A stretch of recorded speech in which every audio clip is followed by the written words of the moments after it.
first rule in investment is don't lose.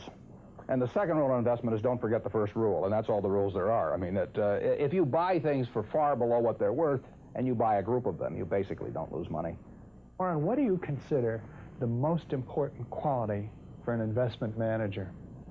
It's a temperamental quality, not an intellectual quality. You don't need tons of IQ in this business. I mean, you have to have enough IQ to get from here to downtown Omaha, but you do not have to be able to play three-dimensional chess or be in the top leagues in terms of bridge playing or something of the sort. You need a stable personality. You need a temperament that neither derives great pleasure from being with the crowd or against the crowd, because this is not a business where you take polls. It's a business where you think. And Ben Graham would say that you're not right or wrong because 1,000 people agree with you. And you're not right or wrong because 1,000 people disagree with you. You're right because your facts and your reasoning are right. Warren, what do you do that's different than 90% of the money managers who are in the market? Certainly most of the professional investors focus on what the stock is likely to do in the next year or two, and they have all kinds of arcane methods of approaching that, but they do not really think of themselves as owning a piece of a business. The real test of whether you're investing from a value standpoint or not is whether you care whether the stock market is open tomorrow. If you're making a good investment in a security, it shouldn't bother you if they close down the stock market for 5 years. All the ticker tells me is the price. Yeah. And I can look at the price occasionally to see whether the price is outlandishly cheap or outlandishly high. But prices don't tell me anything about a business. Business figures themselves tell me something about a business, but the price of a stock doesn't tell me anything about a business. I would rather value a stock or a business first and not even know the price, so that I'm not influenced by the price in establishing my valuation, and then look at the price later to see whether it's way out of line with what my value is. So Buffett chose to stay in this world, Omaha, Nebraska, where corn grows just minutes from downtown. Now, Omaha is a nice town, but nobody claims it's a world financial center. Here, the only thundering herd is actually on 4 feet.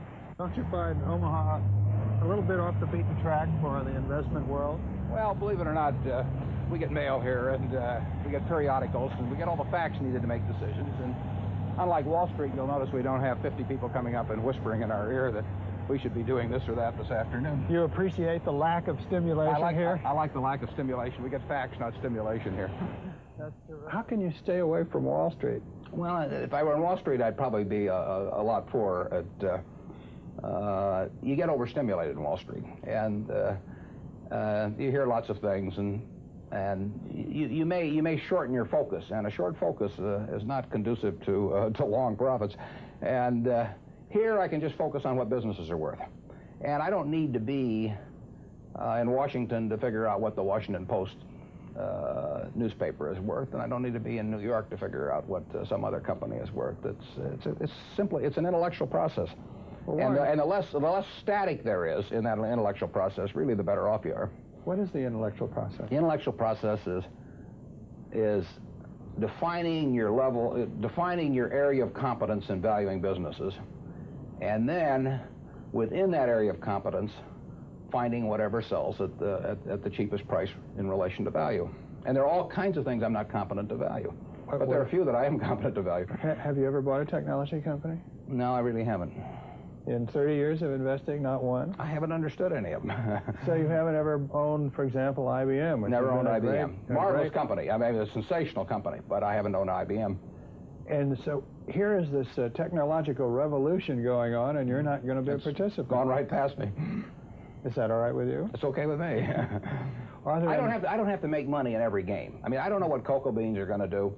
There are all kinds of things I don't know about, and that may be too bad, but why should I know all about them? I haven't worked that hard on them. In the securities business, you literally every day have thousands of the major American corporations offered to you at a price that changes daily, and you don't have to make any decisions. You have to make nothing is forced upon you. So there are no called strikes in the business. The pitcher just stands there and throws balls at you, and if you're playing real baseball and it's between the knees and the shoulders, you either swing or you get a strike called on you. If you get too many called on you, you're out. In the securities business, you sit there and they throw U.S. Steel at 25, and they throw General Motors at 68, and you don't have to swing at any of them. They may be wonderful pitches to swing at, but if you don't know enough, you don't have to swing. And you can sit there and watch thousands of pitches, and finally you get one right there where you want it, something that you understand, and then you swing. And so you might not swing for 6 months. You might not swing for 2 years. Isn't that boring? It would bore most people, and certainly boredom is a problem with most professional money managers. If they try to sit out an inning or two, not only do they get somewhat antsy, but their clients start yelling, "Swing, you bum!" from the stands, and that's very tough for people to do. Warren, your approach seems so simple. Why doesn't everybody do it? Well, I think partly because it is so simple. That the academics, for example, focus on all kinds of variables. Partly because by academics, you mean professors of right, finance? Yeah, the data's there. In business school? Sure, and the data's there. So they focus on whether if you buy stocks on Tuesday and sell them on Friday, you're better off, or if you buy them in election years and sell them in other years, you're better off, or if you buy small companies. There are all these variables because the data are there, and they've learned how to manipulate data. And as a friend of mine says, to a man with a hammer, everything looks like a nail. And once you have these skills, you just are dying to utilize them in some way, but they aren't important. If I were being asked to participate in a business opportunity, would it make any difference to me whether I bought it on a Tuesday or a Saturday or an election year or something? It's not what a businessman thinks about in buying businesses. So why think about it when buying stocks? Because stocks are just pieces of businesses.